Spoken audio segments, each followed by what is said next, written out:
Bienvenue dans Route 67. On vous emmène aujourd'hui chez Philibert, une institution dans le domaine du jeu à Strasbourg et en France, vu la taille de l'entrepôt.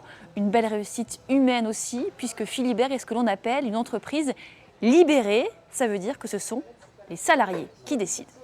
De manière individuelle quand la situation l'impose, ou collégiale, comme ce jour-là. Après, on parle de rentabilité au mètre carré. Si on monte d'un étage, on gagne 6 € au mètre carré. Il s'agit de trouver un dépôt, pas trop grand, pas trop petit. Une réunion à laquelle peut participer qui veut, et chacun donne son avis sans notion de hiérarchie. Libérer l'entreprise, Philibert y travaille depuis 2 ans, quand les 5 associés qui possèdent la plateforme de jeu l'ont vu s'agrandir. Plus l'entreprise grandissait, plus elle commençait à prendre des défauts d'entreprises plus importantes en termes de communication, en termes de relations entre les gens.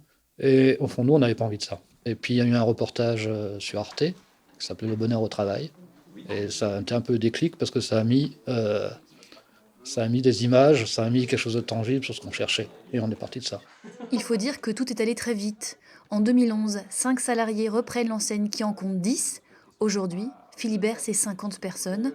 Des salariés un peu décontenancés au moment de l'annonce de la nouvelle. Alors oui, c'était une de mes toutes premières réunions chez Philibert et pour être tout à fait franc, je ne suis pas sûr d'avoir très bien saisi ce qui s'était passé à ce moment-là. Je sais qu'il fallait qu'on discute de choses importantes pour l'entreprise, mais c'est que les mois qui ont suivi que j'ai bien pris conscience de ce que ça voulait dire. Libérer l'entreprise, c'était pas juste se dire on va changer le fonctionnement, c'était vraiment donner à tout le monde la possibilité de pouvoir faire ce qu'il veut en bonne intelligence avec les autres et pouvoir développer l'entreprise dans le sens où nous on le veut. Mais rien n'est imposé. Chaque salarié s'implique ou non en fonction de son envie. C'est le personnel aussi qui décide, par exemple, du recrutement. 2 ans après, pas de regret, ni de retour en arrière possible. Avant tout, on l'a fait parce que c'était le genre de boîte dans laquelle on voulait travailler. C'est surtout une ambiance de travail qu'on recherche, c'est une organisation entre nous, mais aussi une ambiance de travail pour que ce soit agréable pour tout le monde de venir travailler le matin et de travailler en équipe tous ensemble. Indéniable du coup que l'implication des salariés est forte. Philibert, c'est une animation autour du jeu tous les 2 jours dans Strasbourg.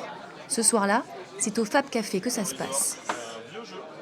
L'idée du jeu, vous allez chacun avoir un pion et votre objectif, ça va être d'être le premier à atteindre l'autre côté.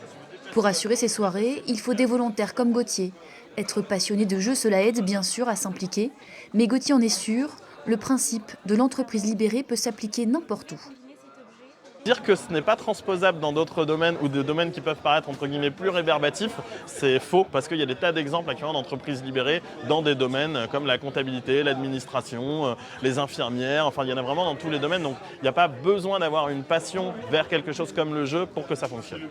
Philibert, c'est bien sûr aussi la boutique de jeux, une institution à Strasbourg depuis près de 40 ans. Et pour que chacun puisse être averti des décisions, communiquer avec les autres, un réseau social interne a été mis en place. C'est Philibook. Philibook nous permet de communiquer, de faire transiter des informations assez rapidement d'un pôle à l'autre en fonction des groupes de travail. C'est vraiment super utile. On peut avoir des débats ouverts avec tout le monde dans l'entreprise et pas juste un petit groupe de travail. On peut faire remonter vraiment beaucoup de choses. Du coup, qu'ils soient en boutique ou au dépôt, les salariés communiquent. Ils ont pu apprendre par exemple que la partie colis s'était agrandie. Encore une initiative salariale. À la base, c'est moi qui ai proposé de faire ce groupe de travail pour augmenter justement la taille de la salle colis. Ça fait plaisir de voir que tout le monde s'investit et qu'on n'est pas obligé de passer forcément par une autorité supérieure. Et ça fait plaisir de voir qu'on peut avancer sur certaines choses sans forcément avoir des freins ou avoir des latences et qui nous a permis, nous, de travailler dans une certaine vitesse parce qu'on a fait ça en 1 mois. Du coup, c'est vraiment plaisant de se sentir libre, écouté et en confiance. Coïncidence ou non, en 5 ans, la surface du dépôt a été multipliée par 4. Le chiffre d'affaires connaît une croissance annuelle à 2 chiffres. Prochaine étape, si possible, l'ouverture du capital aux salariés. Le bonheur au travail, c'est finalement aussi une réalité économique. Game over, Route 67, c'est terminé pour aujourd'hui. À très bientôt.